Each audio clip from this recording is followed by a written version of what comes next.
order at 4:30 p.m. Please stand for the pledge. Oh, wait, stop. I'm sorry. Is somebody recording the minutes on their phone? Whoever's got a lot of cell phone battery.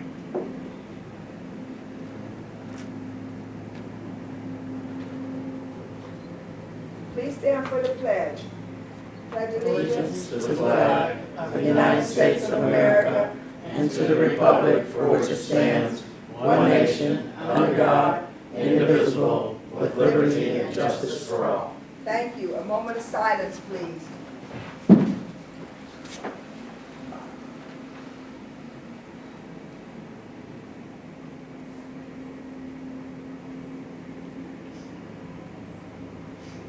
Thank you. Roll call. Ms. Kimball, Here. Mr. Murphy. Here. Ms. Adair, I'm here. Ms. Savectovich, Here. Mr. Hunter, Ms. Sanderson, Mr. Shad. Here. I'd like a motion on the floor for the approval of the agenda for the meeting today. Make a motion to approve the agenda for August 5th, 2019. Second. Any discussion? Roll call. Mr. Murphy, Yes. Ms. Adair, Yes. Ms. Savectovich, Yes. Mr. Shad, Yes. Ms. Kimball. Yes. Okay, this is about the levy renewal. We have some problems here today, but people are challenged with worse problems than a little electricity, and we've gone through this before, so we wanted to have our meeting. So the meeting will continue, and we got everything worked out. We're here today because we have to vote on an amended levy.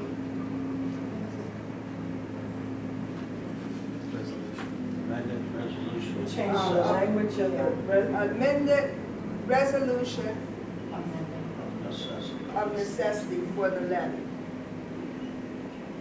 I guess the last one that we passed, there was some new, I might have lost it. There was some new,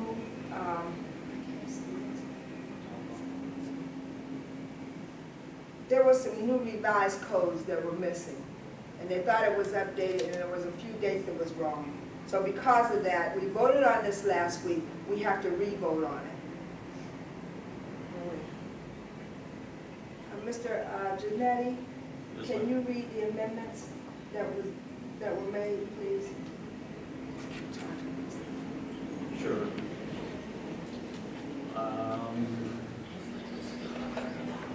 Resolution amending and supplementing a resolution declaring it necessary to levy a tax in excess of the 10 mil limitation.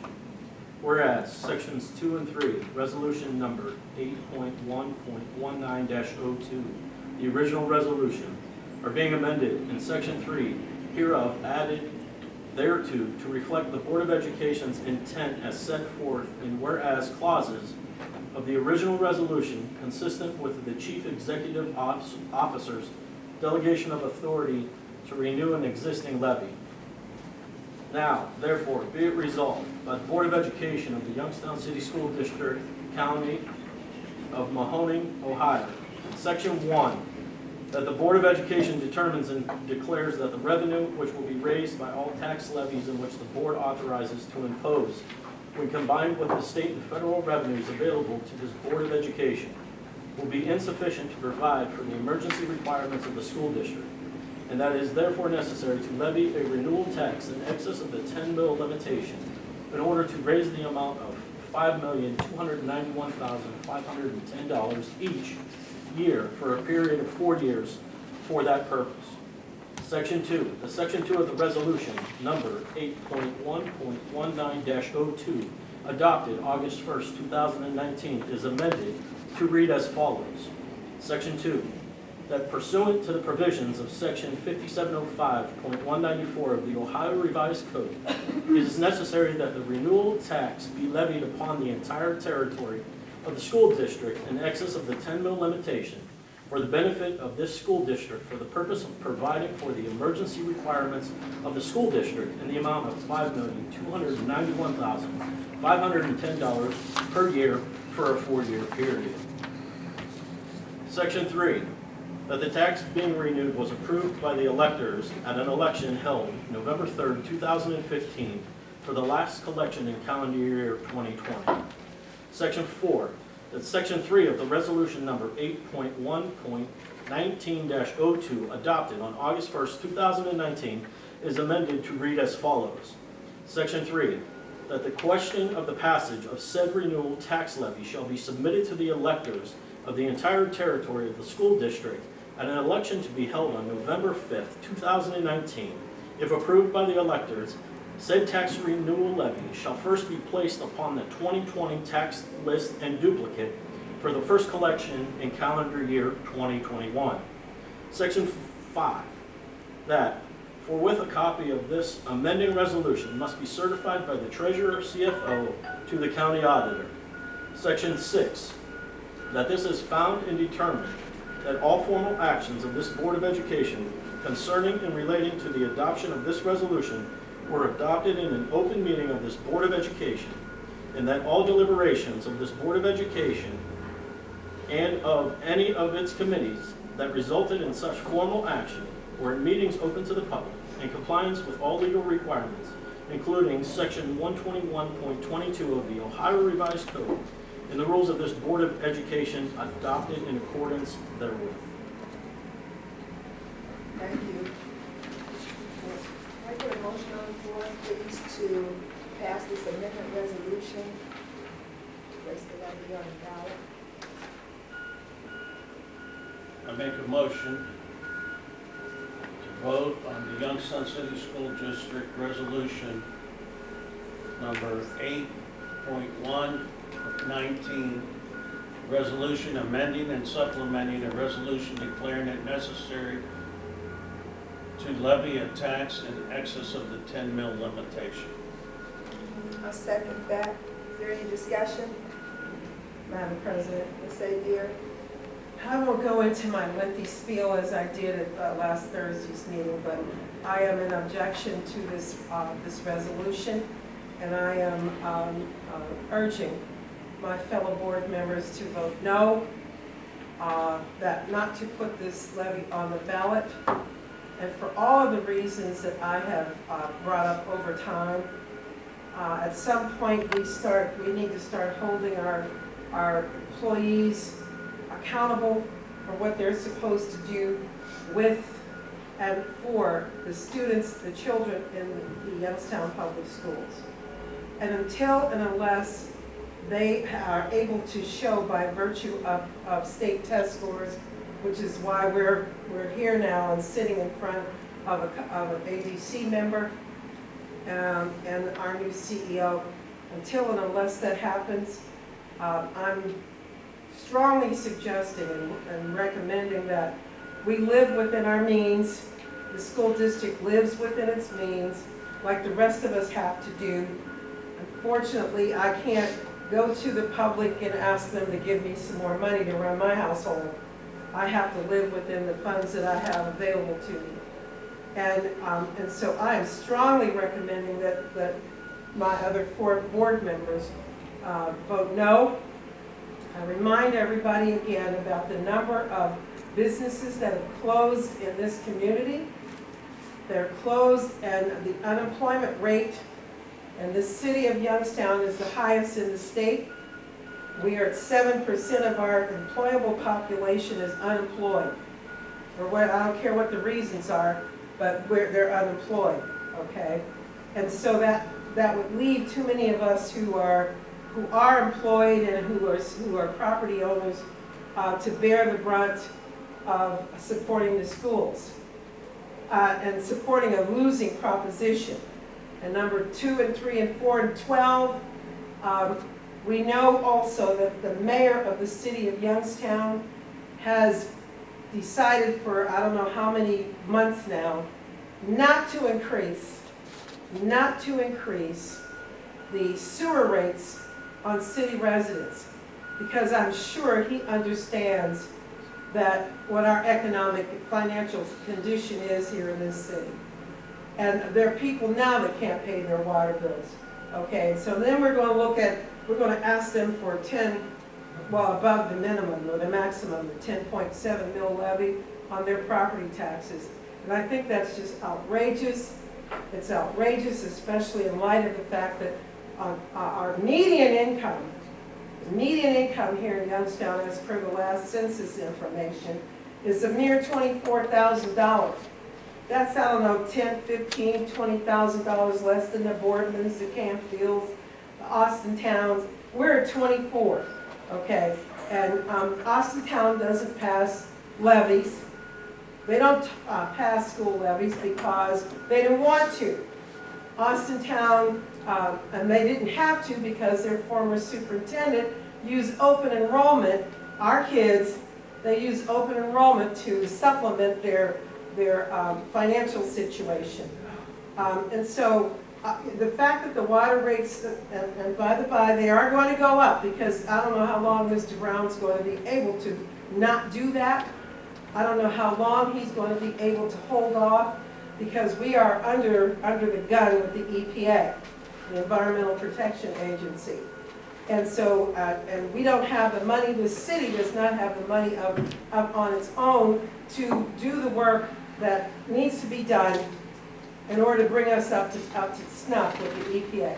So it has to be, all of these things need to be taken into consideration. We have too many people working in our district that have not earned their salaries. We have too many people in our district that are making over $100,000 for stuff that just blows my mind, okay? Over $100,000 for things that are not, some not academic, some people don't even touch children, aren't even in classrooms with our kids, but they're making over $100,000 in a city that has a $24,000 median income. And so based on that and many other things, you've heard me over time, on those reasons, I urge you, I plead with you folks, I don't care what this amendment says, I plead with you not to put this levy on the ballot. Thank you, Madam President. Is there any other discussion? Roll call. Mr. Murphy, Yes. Ms. Adair, No. Ms. Savekovich, Yes. Mr. Shad, Yes. Ms. Kimball, Yes. Does the motion carry? motion carried. 4-1.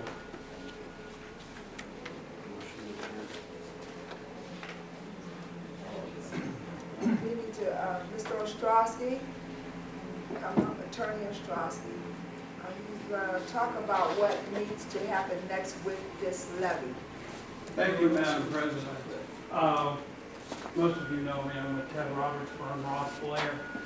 We have been involved in the question of this levy now for a period of weeks and are happy to be of assistance to the district. You just passed an amended resolution of necessity. A resolution of necessity is step one to getting a levy on the ballot. The next step will be for the treasurer to send notice of that resolution, amended resolution of necessity, to the county auditor's office. The county auditor then issues a certificate of taxing revenue that is received by the district, and then the board votes on what's called a resolution to proceed.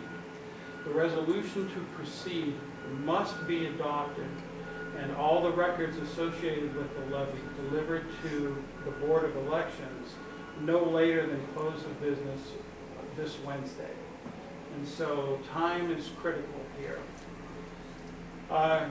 In discussing the calendar with the board president,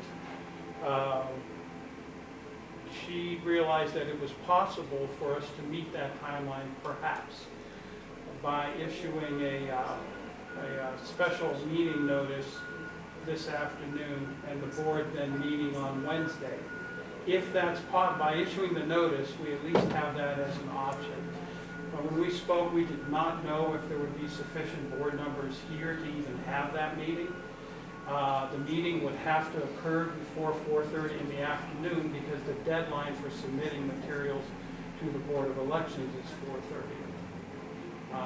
And so what we are left with now is the possibility of having a board meeting Wednesday after 3 o'clock or so and before 4:30, at which the board would consider the resolution to proceed. If the board votes to approve the resolution to proceed, then your CFO will have to hustle down to the Board of Elections before 4:30 to file everything that needs to be filed. If that doesn't happen, then the board is faced with whether or not to put the levy on the ballot next year sometime. There are 3 elections next year in which the levy could be considered and put up on the ballot. The district would not lose any revenue. This is basically, if you go forward, this is your first shot before the voters. You have a total of 3. So fortunately, this doesn't represent a loss of revenue. But certainly at some point, the district will have to consider this. As to the point I heard earlier, this is an emergency renewal levy, which means there are no additional taxes imposed on voters as it's currently written. This adoption of this levy and putting it before the voters would yield the same revenue that the district has received from this levy for the last 8 years. So, any questions? Ms. Adair? The fact that so many of our properties are being torn down and people have moved out since the last levy was passed, now would that not indicate a loss in revenue? That $5.2 million is what it, based on whatever it was, whenever it was. But whenever this does, if it gets on the books, that number may not hold. It could be different. It's up to the county auditor to make that determination, to let you know. That's part of why what you do today goes to the county auditor so that the valuation is set. I can't answer that. So do you know what the auditor, do you know what he'll say? Can he tell us, okay, you get this on and it passes, you'll get the 5.2 mil, or what? The way this levy is structured, it's a fixed amount of money, which is unusual. Most levies are a percentage of the property tax. Right. This one is a fixed amount of money, so it's kind of works backwards. That would translate to a millage rate that the auditor would have to specify. And I don't know what that is. That depends on the valuation of real estate, taxable real estate in the district at the time the auditor takes the measurement. The long answer is no, I can't answer that question. No, okay, Sure. thank you. No? I just want to say one thing, I won't be long enough. The reason why I'm voting to get this, I am doing everything I can to get this levy on the ballot is because as we sit across here, we don't have much power anymore. Because of senators that we voted in from our communities that want to keep House Bill 70 and keep control of our district, okay? And now we voted those people in, okay? And now they're taking our control from us. I don't want to take the voting control from the people. The people do vote us in to look over their taxpayers' dollars and all that sort of thing. But I want to give them the opportunity to say yay or nay on this. I feel like that if we didn't put this on the ballot, then that would take the right to vote away from the community. And I don't think the community elected us to take their right to vote on certain things away. That's all I want to say. Thank you. First, I'd like a motion to adjourn. Make a motion to adjourn. Second? Roll call. Mr. Shedd, Yes. Ms. Kimball, Yes. Mr. Murphy, Yes. Ms. Adair, Yes. Ms. Savekovich. Yes.